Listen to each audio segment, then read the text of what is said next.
আসসালামু আলাইকুম বন্ধুরা, আশা করি সবাই ভালো আছেন। আমরাও ভালো আছি। আজকে আমরা অনেকদিন পর আমাদের যে দেশি মুরগির বাচ্চাগুলো হয়েছিল, এই বাচ্চাগুলোকে আজকে আপনাদের দেখাবো।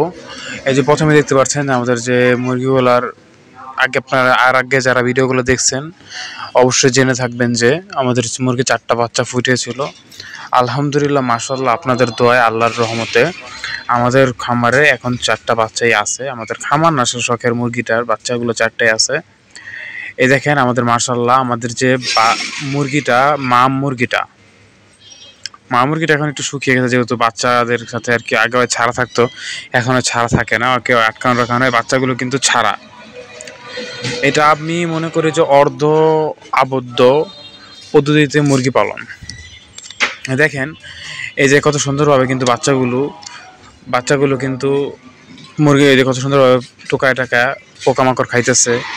মানে ওদের কি ন্যাচারাল খাবারটাই দেই, এই খুদ টুদ, মানে এখন পর্যন্ত কোনো ধরনের ফিড দিইনি। দেশি মুরগি যেহেতু আসলে ওরা ন্যাচারাল খাবার নিয়ে খেয়েই বেড়ে উঠতেছে আপনাদের দোয়ায়।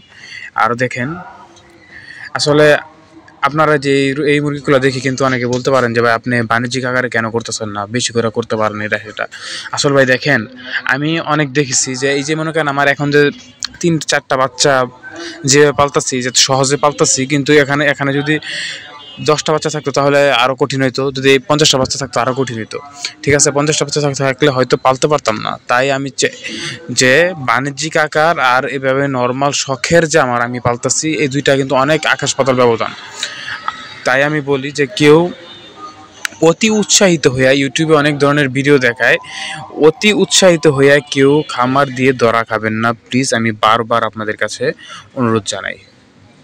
আমি ভিডিওটা আর বেশি বড় করবো না। ভিডিওটা ভালো লাগে লাইক করবেন, পরবর্তী ভিডিও